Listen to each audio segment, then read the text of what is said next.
Si lastimas un corazón por una mentira y éste se encuentra con otro, pasan dos cosas: o se curan o se acaban entre ellos.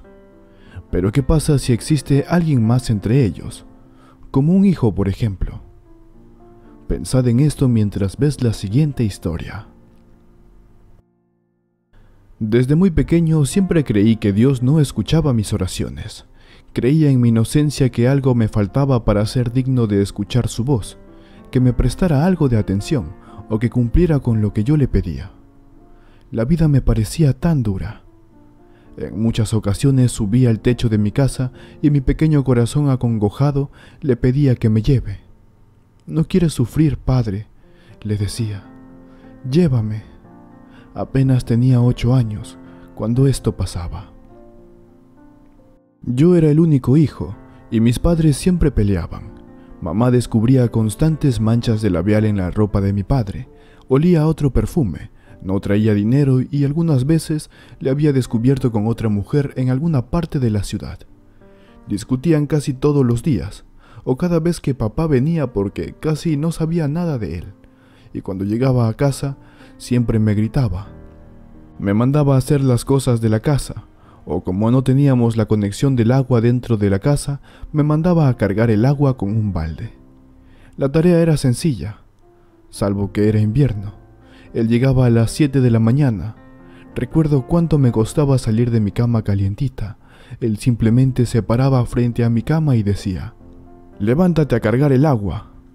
Ya se va a ir y los bidones están vacíos». Yo dentro de mis sueños lo oía gritar. Su voz realmente me infundía miedo. «Apúrate», me decía, y seguido de esto soltaba alguna grosería.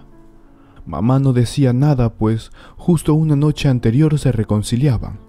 Luego los castigos que él me daba, realmente yo no los merecía.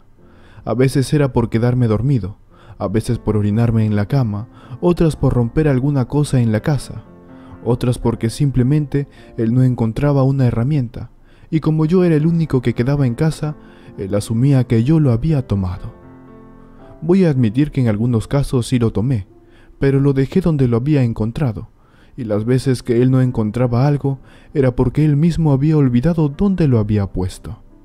Después de haberme castigado, descubría que él mismo lo había perdido, o puesto en algún otro lugar. Solo me observaba y eso era todo, ni una disculpa, ni un abrazo. Seriamente, si él hubiera hecho eso, lo habría perdonado. Pero eso jamás pasó. Calculé que las veces que ellos se reconciliaban no duraban una semana. A los días los reclamos llegaban. Con el pasar de los años, empecé a darme cuenta que papá también le reclamaba a mamá.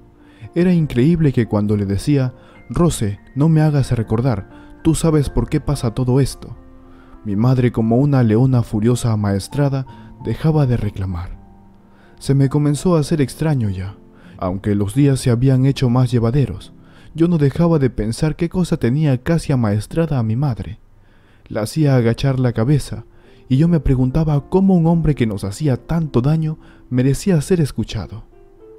Creo que con todo lo que él le hacía a mi madre, simplemente debió olvidarse de él y mandarlo al diablo.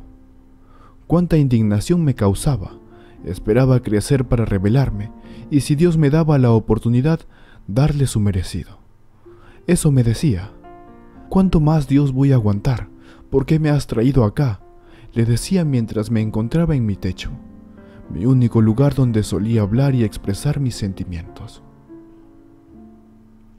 Un mal día a mis 20 años, cuando me dispuse a interceptar una pelea de ellos dos, pensé que mi momento había llegado. Tomé a mi padre de la mano y entonces me di cuenta que ya no era el mismo hombre fuerte. Con lágrimas en mis ojos, me vi dándole un golpe, y simplemente no lo concebí. No estaba hecho de la misma madera que él. Él no dijo ni una sola palabra, solo se soltó, tomó sus cosas y se fue. «No vuelvas, maldito», le grité. «Eres un desgraciado», me decía. ¿Cómo era posible que siendo mi padre me había tratado como un esclavo, como cualquier cosa, menos un hijo? Y no volvió jamás. Después de unos meses me enteré que en estado de ebriedad había chocado su coche y murió instantáneamente. No lloré en su velorio, no merecía mis lágrimas.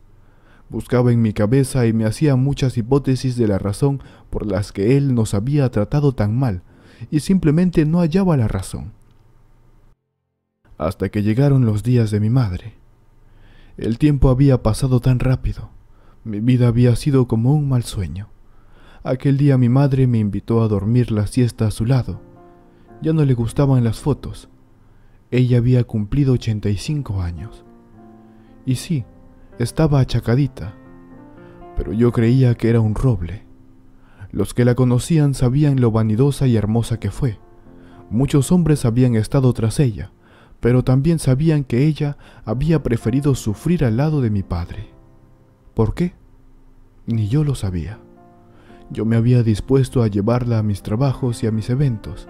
La acreditaba como periodista, y solo una vez un importante diseñador de moda, más conocido del medio, preguntó qué hacía una abuela en el lanzamiento de su nueva colección.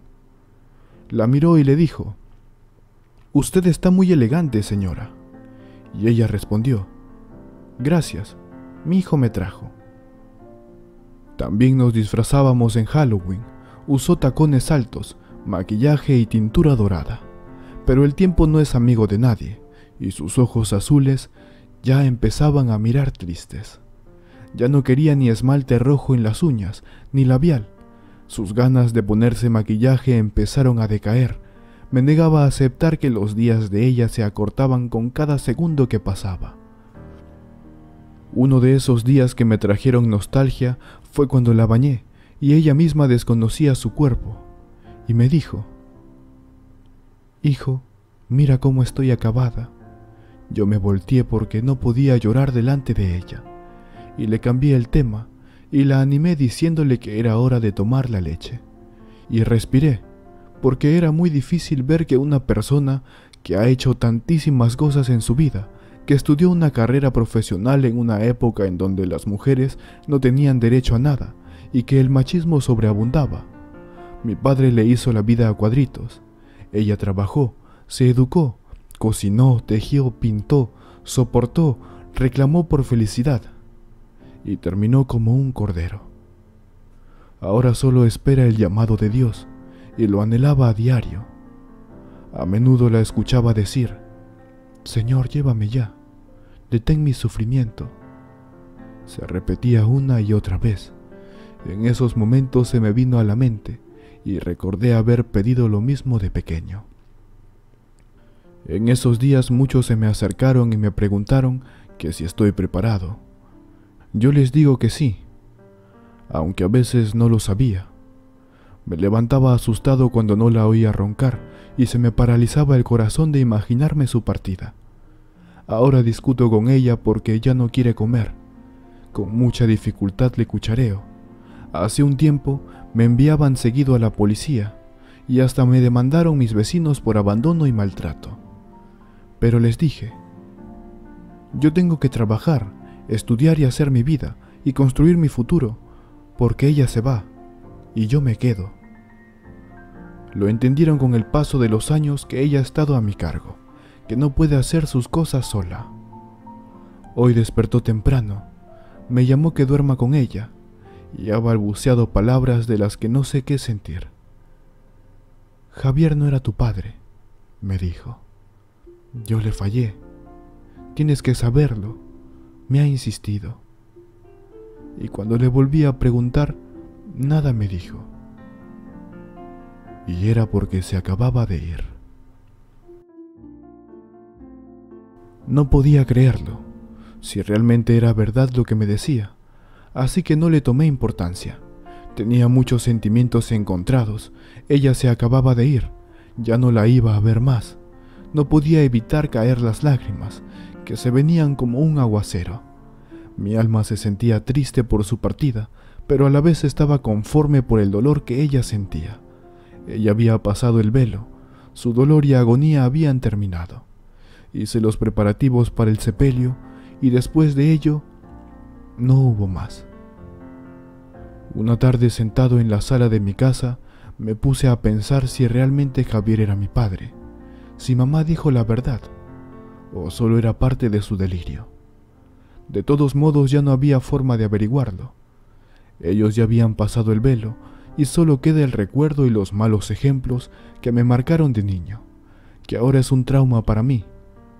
Solo espero que en un futuro, cuando me case y decida tener una familia, no sea como ellos, como mi padre, que fue un mal ejemplo de exponer a su hijo a maltrato y golpes, y su enorme machismo de serle desleal a mi madre con sus amantes, ni tampoco como mi madre, de aguantar los malos tratos, las ofensas, las faltas de respeto y el sinnúmero de cosas que conlleva todo esto. Gracias a Dios ya soy adulto y puedo tomar decisiones por mí, y decidí romper esas cadenas y dejar todo eso atrás. Empecé una terapia psicológica que me ayuda a romper malos patrones, y lo único importante de aquí en adelante es ser una persona de calidad, por mí y mi futura descendencia.